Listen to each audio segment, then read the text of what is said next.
Saya akan bercerita tentang batu pasujutan yang terletak di daerah Lodoyo.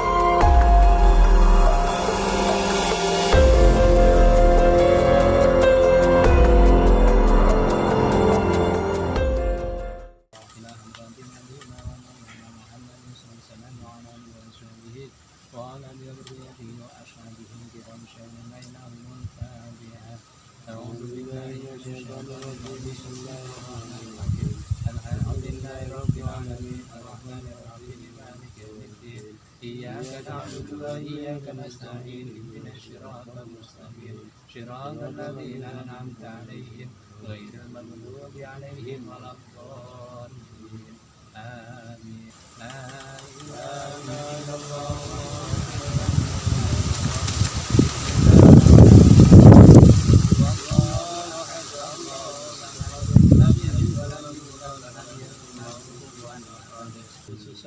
abaina wa ummahatina wa azwajina wa auladina wa dzurriyyatina wa jami'ina ya Allah wa khususan jamil awliya fi hadhihi al-majlis ya Allah. Allahumma ighfir lahum warham wa'afihim wa'anhum.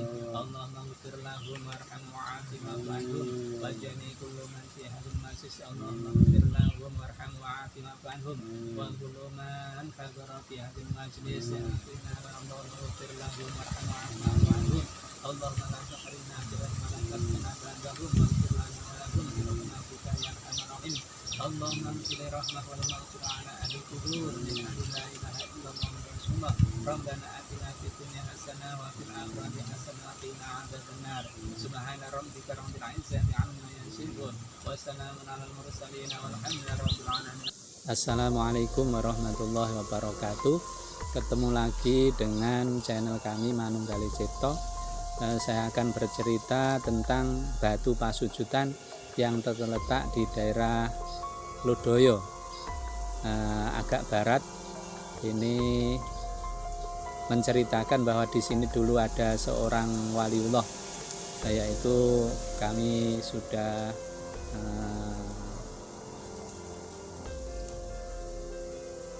melalui batin kami sudah berkomunikasi dengan beliau.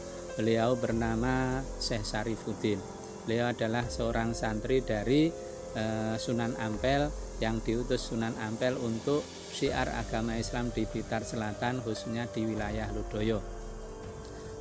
Sesuai dengan apa yang kami lihat pada waktu beliau berada di sini, perkiraan saya tahun 1223. Di sini beliau bermukim kurang lebih ada 3-4 bulan di sini. Beliau terus mensiarkan agama walaupun di sini daerah ini daerah yang sangat banyak harimau dan sejenis hewan-hewan yang sangat buas di sini yang selalu mengancam keselamatan beliau. Namun beliau adalah seorang santri yang sangat menjaga perintah dari gurunya. Karena itu dengan akibat apapun, dengan resiko apapun, beliau menjalankan di Blitar Selatan ini dengan sepenuh hati. Pada waktu itu beliau bersama dengan 11 teman-temannya yang lain, yang diantaranya Syekh Badri Wungkal yang pernah saya ceritakan meninggal di gunung atau Kedung Riwuk. Beliau terkena serangan dari beberapa harimau yang sangat besar-besar, harimau Jawa yang sulit untuk ditaklukkan. Akhirnya beliau meninggal di Kedung Riwuk tersebut yang sekarang terkenal dengan Badri Wungkal. Dan di tempat ini sesuai dengan apa yang saya lihat, tadi setelah baca tahlil, saya pada waktu tahlil ada yang datang namanya Mbah Wongso. Saya telusuri ternyata dari golongan jin, dia berasal dari golongan genderuwo yang ditugasi untuk menjaga tempat ini supaya tempat ini tetap aman, dan tetap rindang seperti dulu, seperti saat beliau masih berada di sini. Tempat-tempat ini masih banyak yang orsinil karena tempat ini sulit dijangkau oleh orang-orang, dan di sini tetap bersih keadaannya.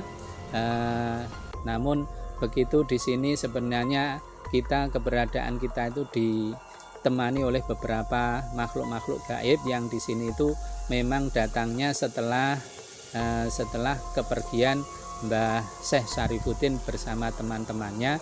Beliau terus ke barat sehingga di sini ditinggalkan dalam keadaan seperti ini. Kita lihat di depan kita ada beberapa bongkah batu dan tempat pasujudan. Ini adalah tempat sholat beliau, tempat munajat beliau, tempat bertapa beliau. Ini adalah petilasan Syekh Syarifuddin dan beberapa kawan-kawannya. Di puncak bukit ini tidak jauh dari sini ada kemungkinan dulu saya lihat beliau mondar-mandir, anak buahnya, teman-temannya mencari air dari sini untuk diminum di sini dan untuk berwudu ketika malam menjelang tiba malam. Waktu itu dilakukan di sini, rencananya ingin membuka perkampungan di sini, namun beliau tidak mampu bertahan lama karena di sini sangat tidak nyaman.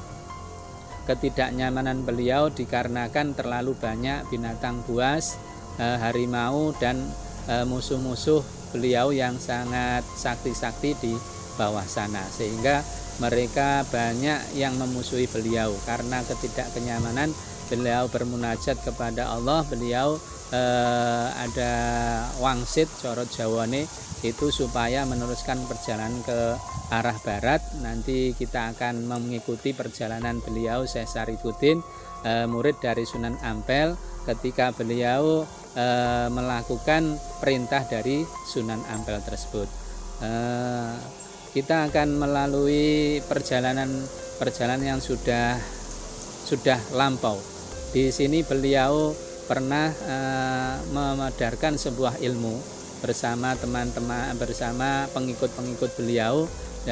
Akan saya ceritakan ilmu apa yang pernah beliau sampaikan kepada murid-muridnya. Nanti akan saya tulis dan akan saya ceritakan kepada sampean semua cara atau bagaimana Syekh Syarifuddin memedarkan beberapa pengetahuan dan ilmu khususnya kalau Jawa ini adalah ilmu piandel untuk menghadapi sesuatu musuh dan lain sebagainya, serangan-serangan yang zahir ataupun yang batin. Kita akan berkomunikasi dengan beliau. Bismillahirrahmanirrahim. Bismillahirrahmanirrahim. Bibarakati du'ai abi wa umi, bibarakati wa karamati sultan auliya Syekh Abdul Qadir Jilani, bibarakati Syekh Kiai Haji Ahmad Musa Syekh Jember, bibarakati wal karamati sultan auliya Syekh Abdul Qadir Jilani, bi syafaat Nabi Muhammad sallallahu alaihi wasallam, bidnillah wa ridallah. Ya Allah ya Allah, innaka ala kulli syai'in qadir, ingzi hajati ya Allah.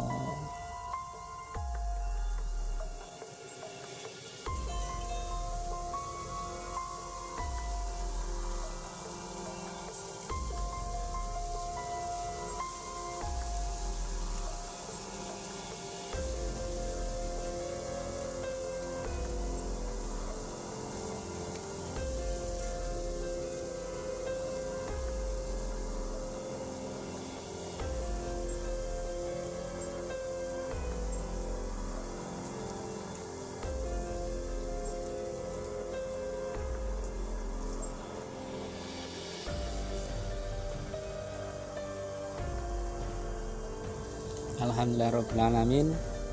Pertemuan singkat saya dengan beliau, dengan mata batin saya, beliau di sini pernah memberikan pelajaran sebuah ilmu kepada para santri-santri, kepada para teman-temannya. Ternyata beliau selain dengan santri-santri yang tinggal 10 orang, itu ada beberapa dari orang desa yang ikut ke sini. Ternyata di siang-siang, pagi, sore itu ada yang ikut Syekh Syarifuddin pada waktu itu. Syekh Syarifuddin seperti biasa seorang ulama mensiarkan agama Allah dengan diberi pelajaran agama, yaitu diajari cara membaca, diajari cara sholat, dan diajari cara-cara tata krama budi pekerti yang baik. Dan akhirnya beliau memberikan menyuruh para santrinya mencari batu pasujudan ini untuk sholat 5 waktu dan untuk mengajari santri-santrinya. Dan di sini kita lihat batu ini adalah untuk praktek sholat para santri-santrinya, dan di situ adalah tempatnya beliau yang batu seperti padas itu adalah tempatnya beliau ngecek atau melihat santri-santri praktek sholat di sini. Dari itu ini adalah sejarah bahwa pada tahun 1223 di sini sudah ada yang memberi pelajaran agama Islam di tempat ini, dan sampai sekarang kita lihat bekas-bekas beliau memberi pelajaran atau tempat-tempat beliau di sini. Dan ada beberapa santri yang saat itu sempat meninggal di sini. Saya diberitahu oleh Mbah Wongso bahwa ada makam di sekitar sini, nanti akan kita lihat, yaitu makamnya dari 11 orang tadi ini tinggal meninggal di sini juga 1, terus tinggal 9. Kenapa di setiap perjalanan beliau ada yang meninggal karena saking angkernya tempat-tempat yang beliau lalui, sehingga ada serangan dari bangsa jin, sehingga ada santri yang tidak kuat sehingga jatuh sakit dan tidak bisa tertolong, dan akhirnya meninggal di tempat ini. Kita akan melihat nanti tempatnya di bawah pohon yang amat rindang di arah sana. Katanya nanti tadi menunjuk ke arah ini barat, ke arah barat. Nanti kita akan melihatnya tempatnya, dan ditandai dengan pohon yang sangat besar di arah sana. Nanti kita akan mencari, dan namanya yang meninggal itu adalah Sholihuddin ya. Kalau dulu tidak Sholihuddin tapi Sholihuddin.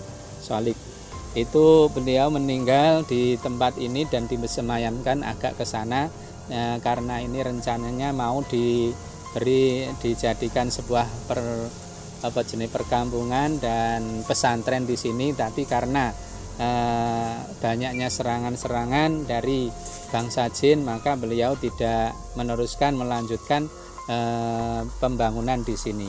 Demikian cerita yang saya sampaikan kepada jenengan semua. Kita akan memberikan sebuah pelajaran dari beliau, sebuah ilmu, nanti akan saya sampaikan kepada jenengan yang pernah diajarkan beliau. Nanti kita akan melihat. Saya akan mengulang kembali beberapa ilmu yang pernah diajarkan oleh Syekh Syarifuddin kepada para santrinya. Ini amalan diijazahkan kepada saya dan kepada orang-orang yang menginginkan nanti bisa belajar bareng dengan saya. Bismillahirrahmanirrahim. Untuk mengamalkan ilmu ini gunanya untuk membengkokkan pedang, besi, dan logam-logam yang sangat keras, atau bisa dengan pusaka kita bengkokkan, atau dan lain sebagainya. Intinya untuk melemaskan besi-besi apapun, sebesar apapun akan bengkok dengan tangan Anda semua jika Anda melakukan satu. Pertama yang diamalkan adalah puasa mutih 11 hari. Mutih 11 hari, setiap selesai sholat fardu dibaca 171 kali. Jadi setiap sholat fardu selama 11 hari itu dibaca 171 kali. Lalu setelah 170 hari di malam harinya pada waktu puasa 11 hari tersebut harus melakukan sholat hajat 2 rakaat dan membaca bacaan ini sebanyak 1222 kali.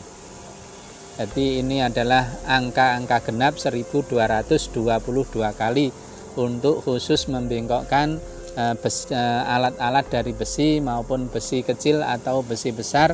Ketika kita pegang akan bengkok dengan sendirinya dengan sesuai kerentek hati. Pingin dibengkokne atau pingin dipijat akan menjadi empuk seperti mau bikin dolanan ya, mau bikin mainan dari besi, Anda akan mampu membengkokkan segala besi dan melumatnya hingga menjadi abu. Itu ini adalah ilmu dari Syekh Syarifuddin. Yang bacaan yang dibaca itu apa? Bacaan yang dibaca di sini tadi saya tulis setelah berkomunikasi dengan beliau. Ini Bismillahirrahmanirrahim. Sallallahu alaihi wasallam. Apa ratuning wesi, ireng-irenge mata, apa ratuning waja, putih-putihing mata, apa ratuning pamor, kuning-kuninging mata, apa guruning pucuking braja, ingkang ngadeg satengahing mata, la ilaha illallah Muhammadur Rasulullah sallallahu alaihi wasallam. Itu tadi adalah mantra yang harus dibaca 1222 kali selama 11 hari di tengah malam.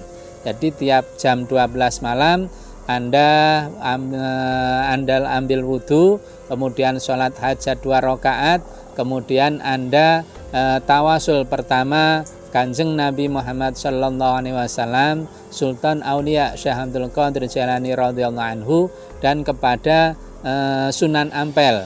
Setelah Sunan Ampel, Syekh Syarifuddin yang mengajarkan ilmu ini kepada saya.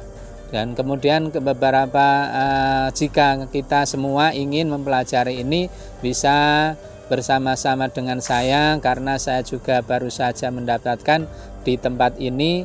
Maka dari itu jika Anda ingin membengkokkan besi, melumat besi sehingga menjadi abu, atau membuat pisau hanya tanpa dibakar, Anda bisa nanti belajar bareng-bareng sama saya dari panjenenganipun Syekh Syarifuddin niki petilasanipun. Jadi semua saja dari yang menerima ijazah saya, syaratnya hanya satu, subscribe di channel kami Maninggaling Cipto. Nanti Anda bisa mengamalkan ini yang saya katakan tadi, Anda catat dan Anda pelajari, insya Allah nanti akan berhasil bareng-bareng dengan saya mengamalkannya. Dimulainya ini adalah hari Jumat. Jumat apa saja, entah Jumat Legi, Pon, Kliwon, atau Jumat Pahing itu bisa, tapi harus hari Jumat mulai puasa mutih 11 hari. Demikian ulasan dari saya. Semoga bisa bermanfaat untuk Anda pecinta ilmu kesaktian, ilmu ulah kanuragan, dan ilmu hikmah. Itu ada caranya di situ. Tadi sudah saya berikan pengarahan untuk kita semua. Dari itu, jika siapa saja yang belajar kurang jelas, nanti bisa bertanya langsung dengan saya, dan nanti akan bisa belajar bareng dengan saya. Syukur-syukur kalau Anda semua dari mana saja Anda ingin belajar, datang ke rumah kami main-main, dan kita belajar bersama, bisa kita amalkan bareng-bareng ilmu ini. Saya juga belum bisa, saya baru saja mendapatkannya. Semoga kita yang mau mengamalkannya nanti diijabahi oleh Allah Subhanahu wa taala. Di sini di puncak bukit, namanya saya kurang tahu, yang jelas ini di puncak bukit tempat petilasan pasujudannya Syekh Syarifuddin, murid dari Sunan Ampel. Di sini saya deteksi pada tahun saat itu 1223 Masehi. Demikian ulasan dari kami. Jika ada kurang lebihnya saya mohon maaf. Wabillahi taufiq wal hidayah. Wassalamualaikum warahmatullahi wabarakatuh.